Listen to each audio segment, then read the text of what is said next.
Halo Sobat YouTube, selamat datang kembali di channel saya.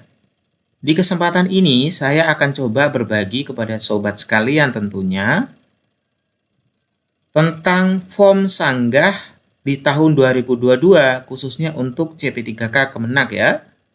Nah, seperti apa bentuknya, terus bagaimana sih cara menggunakannya, serta memanfaatkannya dengan baik dan benar, sehingga bisa memungkinkan sanggahan kita itu diterima. Kita akan coba bahas di video ini Sobat sekalian. Sebelum lanjut, bantu support channel kami dengan klik tombol subscribe, serta jangan lupa juga share ke media sosial Sobat sekalian. Langsung saja Sobat sekalian. Nah, kalau Sobat itu kemarin, ataupun sekarang juga masih bisa ya melihat di SSCASN, itu seperti ini. Tunggu saya besarin ya. Jadi tampilannya itu kurang lebih kayak gini sekarang. Bagi sobat-sobat sekalian yang gagal seleksi administrasi atau sobat sekalian yang nggak lolos seleksi administrasi. Ada muncul cetak kartu informasi account, cetak kartu pendaftaran CASN, terus di bawahnya hasilnya. Mohon maaf, Anda tidak lolos tahap administrasi karena belum memenuhi persyaratan administrasi instansi yang dilamar. Alasan TMS di sini ya. Terima kasih telah mendaftar CP3K Kemenak tahun 2022. Mohon maaf, dokumen atau persyaratan belum bisa kami setujui dikarenakan dua hal. Yang pertama, surat keterangan pengalaman kerja bukan dari Kanwil Kemenak. Nah, ini alasan pertama. Alasan kedua, mengabdi pada madrasah swasta. Ada dua alasan. Nah, kira-kira nanti dengan alasan atau bukti yang diberikan tim verifikator, kita itu kira-kira layak mengajukan sanggah atau enggak. Jadi ada dua kemungkinan. Kita bisa ngajukan, tapi kemungkinan diterimanya tinggi, sama ngajukan bisa, tapi kemungkinannya sangat-sangat rendah. Jadi kita harus melihat ya, kira-kira kesalahannya kita di mana gitu. Nah, sebelum lanjut ke situ, kita lihat dulu ya, kira-kira sanggah itu seperti apa sebenarnya di laman SSCASN langsung gitu. Sobat YouTube sekalian, untuk mengetahui gimana sih sebenarnya masa sanggah, Sobat bisa lihat di website ini ya, https ini ya, sscsn.bkn.go/fak teknis ya. Nah, di sana kalau Sobat lihat sebelah kiri itu ada beberapa daftar. Ini bagian pendaftaran, syarat pendaftar, perbaikan data, pencetakan kartu, sampai di bagian sini ada namanya masa sanggah. Saya coba besarin. Nah, seperti ini sobat sekalian. Ada masa sanggah ya. Nah, kita coba klik supaya kita tahu gimana sih maksud dari masa sanggah. Nah, masa sanggah di sini langsung dari SSCASN ini. Apakah yang dimaksud dengan masa sanggah? Nah, masa sanggah adalah waktu pengajuan sanggah yang diberikan kepada pelamar untuk melakukan sanggahan terhadap pengumuman hasil seleksi, yakni seleksi administrasi dan seleksi kompetensi teknis, dan waktu tanggapan sanggah oleh instansi untuk memverifikasi kembali kesesuaian persyaratan umum dan khusus yang ditetapkan instansi dengan dokumen persyaratan yang diajukan pelamar sampai dengan penetapan keputusan sanggah. Jadi kalau sobat lihat baik-baik, di sini ketika kita ngajukan sanggah nanti bisa diverifikasi ulang, dicocokkan kembali dengan persyaratan umum dan khusus yang ditetapkan instansi. Jadi artinya pada saat nanti sobat ngajukan sanggah, berikan buktinya berupa persyaratan umum dan khusus. Pada saat sobat itu ternyata nantinya itu syaratnya sobat tuh, maksudnya ya dokumen sobat tuh harusnya sesuai dengan persyaratan, tapi dinyatakan kemarin itu gagal karena hal ini, nah sobat bisa mengajukan sanggah. Itu ya sobat sekalian ya. Terus di sini apakah pelamar dapat mengajukan sanggahan setelah pengumuman seleksi? Nah, kita lihat. Apabila setelah dilakukan pengumuman seleksi terdapat pelamar yang keberatan terhadap hasil keputusan instansi, pelamar dapat mengajukan sanggahan paling lama 3 hari kalender setelah pengumuman hasil seleksi dengan login ke halaman SSCASN. Lalu mengisikan sanggahan dengan menjabarkan kronologinya. Gitu. Jadi nanti sobat jelasin dengan detail gitu ya.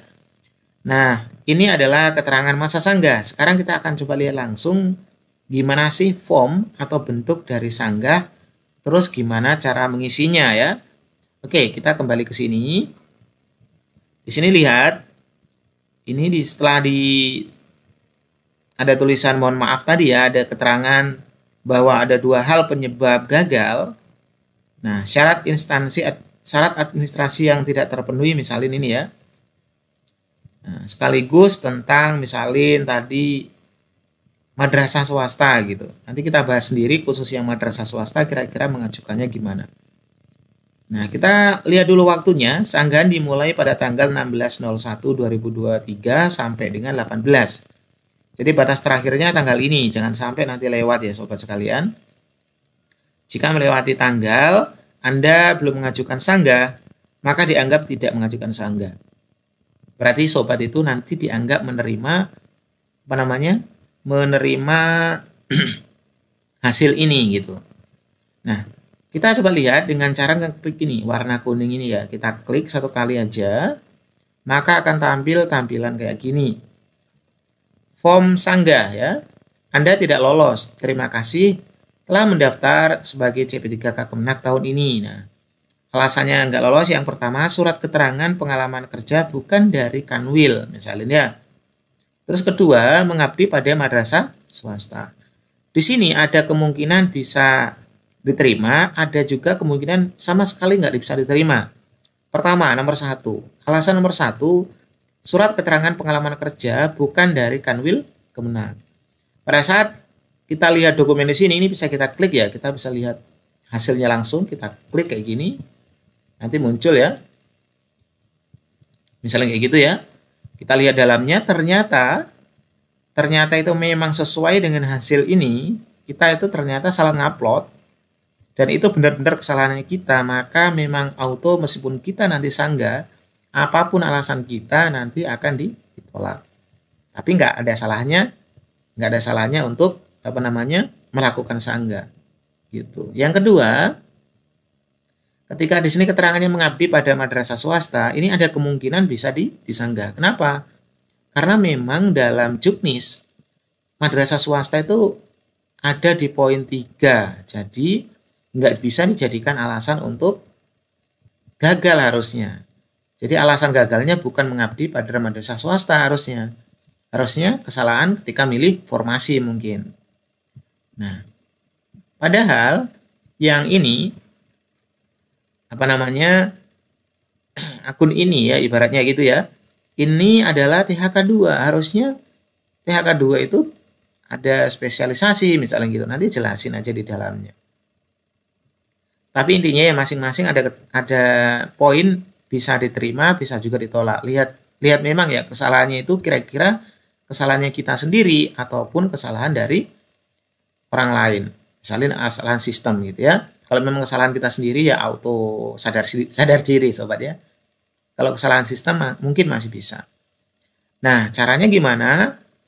Nanti kita ketikkan di sini. Kita ketik banyak sekali keterangan-keterangan yang mendukung. Nah, kalau sobat tuh lihat di video saya sebelumnya, itu ada tips khusus gimana sih sebenarnya kita melampirkan file di sanggah ini. Ini kan nggak ada keterangannya ya, nggak ada tempat upload filenya. Sebenarnya ada cara untuk upload file di sini, gitu. Kemudian di sini perhatikan, mohon diperhatikan fitur sanggah bukan untuk memperbaiki kesalahan yang Anda lakukan. Jadi kalau memang benar-benar itu adalah kesalahannya kita, itu nggak bisa ya, karena ini nggak untuk memperbaiki kesalahannya kita. Alasan sanggah yang Anda isi harus benar, realistis, tidak mengada-ngada, dan berdasarkan dokumen yang sudah ada, yang sudah Anda unggah sebelumnya. Jika Anda sudah menyadari kesalahan Anda, maka tidak disarankan untuk menggunakan fitur ini, karena tidak akan mengubah hasil verifikasi. Jadi kalau memang udah sadar itu kesalahan kita, nggak perlu lagi untuk sanggah. Karena buang-buang waktu saja, ujung-ujungnya tetap ditolak. Gitu. Tapi nanti akan dicoba berikan tips ya, gimana untuk mengajukan sanggah dengan baik dan benar, itu di video berikutnya. Ini hanya penjelasan sanggah secara umum dulu sobat ya. Demikian alasan sanggah. Untuk alasan TMS persyaratan saya buat sesuai dengan dokumen sebenarnya, dan apabila ternyata isian yang saya buat tidak sesuai dengan dokumen, saya bersedia menanggung akibat ini ya. Nah, kalau sudah diisi, sudah yakin dirasa benar, contreng di sini, terus akhiri proses. Nanti tunggu sampai waktu pengumumannya. Jadi kayak gitu sobat sekalian. Nah, sebentar di video yang lain, saya akan coba buatkan gimana sih cara mengajukan bukti. Misalnya kita udah buktikan dengan kalimat ya, kalimat yang baik, yang udah realistis, benar, dan relevan. Kita ingin nambahin sebuah dokumen, nanti ada caranya. Nah, untuk itu nanti coba kunjungi channel ini atau tonton video-video lainnya. Di video saya yang lainnya sebenarnya sudah ada ya. Oke sobat sekalian, jadi kurang lebih seperti itu beberapa penjelasan tentang sanggah. Jangan sampai sobat itu nanti salah melakukan sanggah. Terima kasih, mudah-mudahan sobat semua nantinya itu bisa berhasil. Assalamualaikum warahmatullahi wabarakatuh.